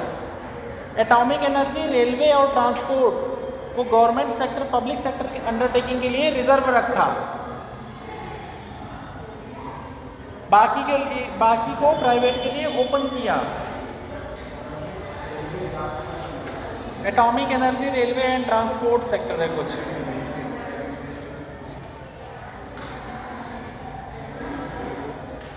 ठीक, प्राइवेटाइजेशन मतलब यही हुआ, जो पहले सेक्टर्स कई रिजर्व थे, जो डी रिजर्वेशन आप लोगों ने भी बताया ना मैंने लिबरलाइजेशन में, तो कई सेक्टर्स जो सिर्फ गवर्नमेंट के लिए रिजर्व थे, वहाँ भी एक्चुअली में ओपन किया गया प्राइवेट प्लेयर्स के लिए।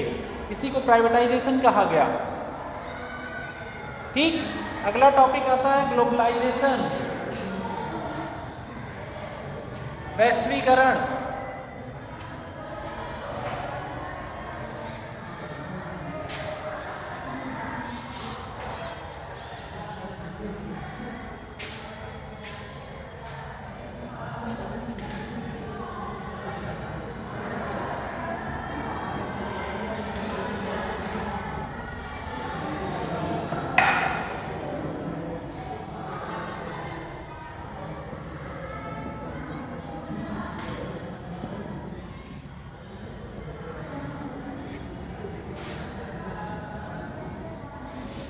ग्लोबलाइजेशन में क्या क्या किया गया बताओ, कोई में पॉइंट बताओ,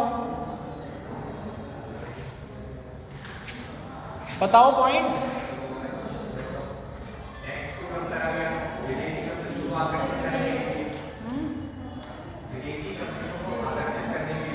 हाँ ठीक है, टैक्स रिफॉर्म किया गया थोड़ा, चलो ये तो एक इंटरनल पॉइंट हो गया। और बताओ, डिवैल्यूएशन किया गया, हाँ ठीक है, ये भी सही है।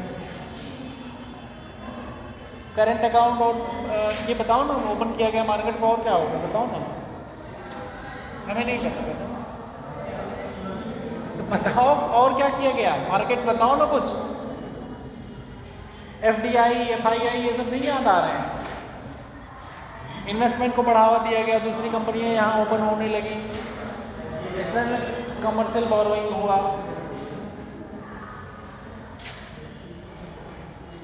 ग्लोबलाइजेशन मतलब ये हुआ free movement of goods and services beyond the national boundary. ठीक, free movement of goods and services, even human being भी इसमें आता, लेबर फोर्सेस भी आते हैं। involves free flow of goods, services, labor, capital investment, technology, ideas, innovation,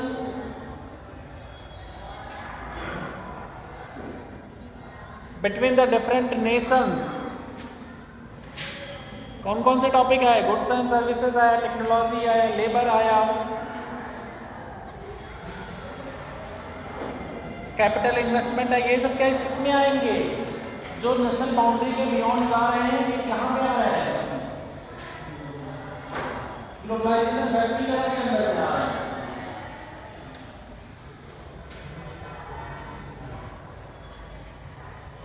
ये सबको open किया गया ना, उसके पहले उस समय 91 में एक गैट सिस्टम चलता था, GATT। 93-94 में रिफॉर्म करके उसे WTO बना दिया गया, वर्ल्ड ट्रेड ऑर्गेनाइजेशन। जो ट्रेड रिलेटेड सारे रूल्स और रेगुलेशन सेट करता है वो WTO सेट करता है। उस रूल्स को एक्चुअली में यूनिफॉर्म बनाया जाता है जिससे किसी के साथ इनजस्टिस ना हो। बट WTO की बहुत सी रूलिंग क्या है, वेस्ट की तरफ इंक्लाइंड है, वेस्ट और US की तरफ, क्योंकि उनके शेयर ज़्यादा होते हैं। बहुत से फैक्टर्स सब जब WTO पढ़ेंगे तो वहाँ पे बता देंगे वो चीज़ें, क्योंकि अभी WTO बताने लगेंगे फिर पता चलेगा जो टॉपिक पढ़ा रहे हैं उसे बोलेंगे। ठीक, तो इसमें एक चीज़ और थी ग्लोबलाइजेशन में, tariff and non tariff barrier. Tariff और नॉन टैरिफ बैरियर, इसको भी कम किया गया। अब टैरिफ क्या होता है, टैरिफ बैरियर और नॉन टैरिफ बैरियर क्या होता है?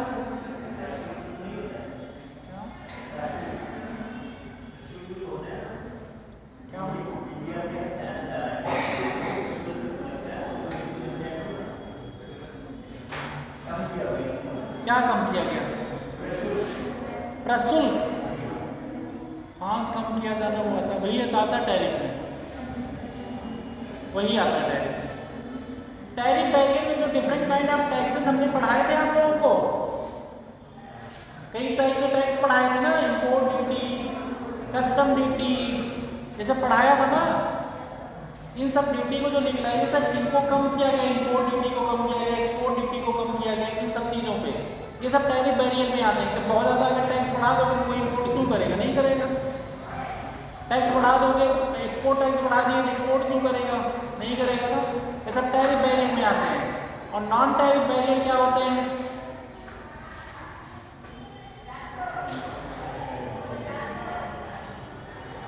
नॉन टैरिफ बैरियर एक्चुअली में होते हैं दादागिरी, ये हम काम नहीं करेंगे, हमारे अगर सीमा में आया तो उसमें जो रूल्स लगाने हैं ब्यूरोक्रेटिक हर्डल क्रिएट कर देगा बिना बताए।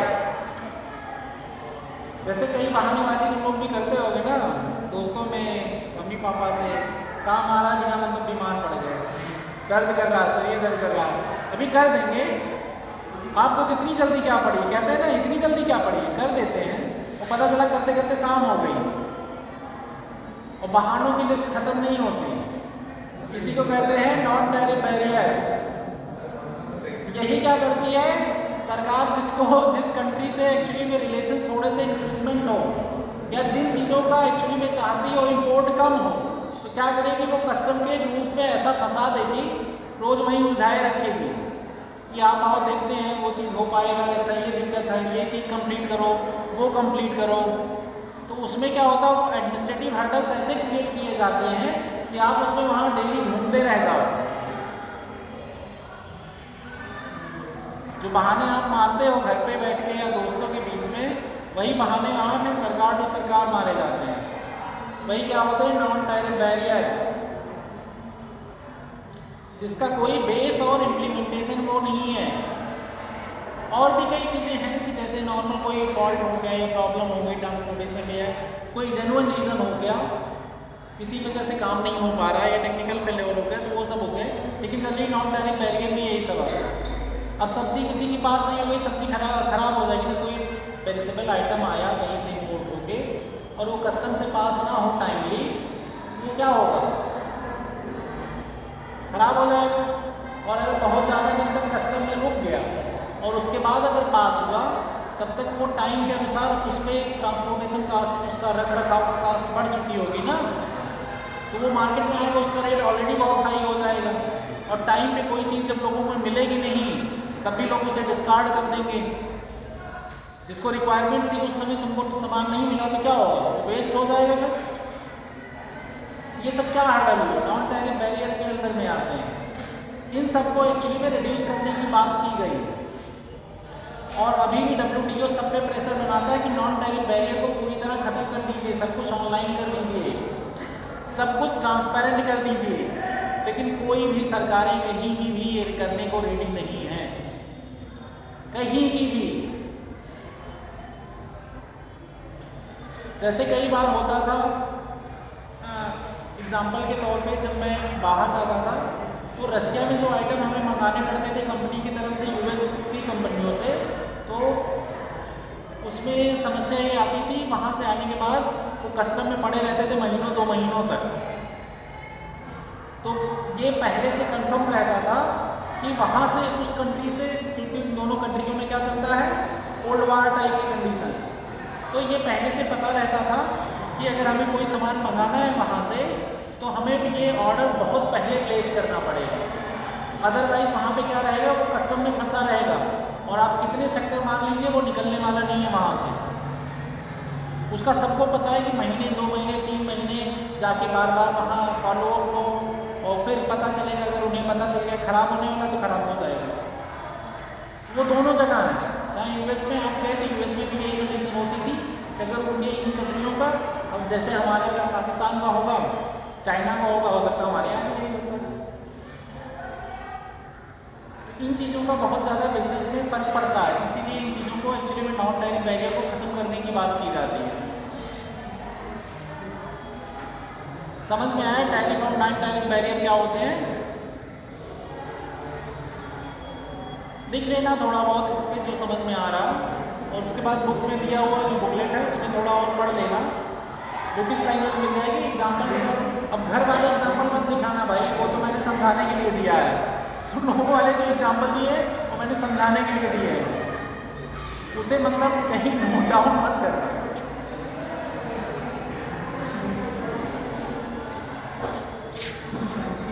बहुत से एग्जाम्पल देते ही जो है वो सिर्फ समझाने के लिए देते हैं, उस एग्जाम्पल का कोई ऐसा लेना देना नहीं होता, वरना पता चलेगा दिव्यकीर्ति सर जैसा पता चला कोई क्लिप शेयर हो गई है।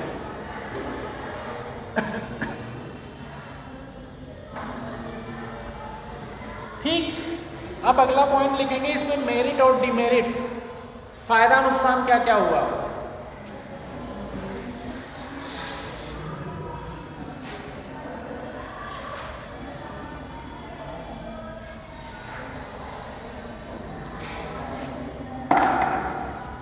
क्या हुआ?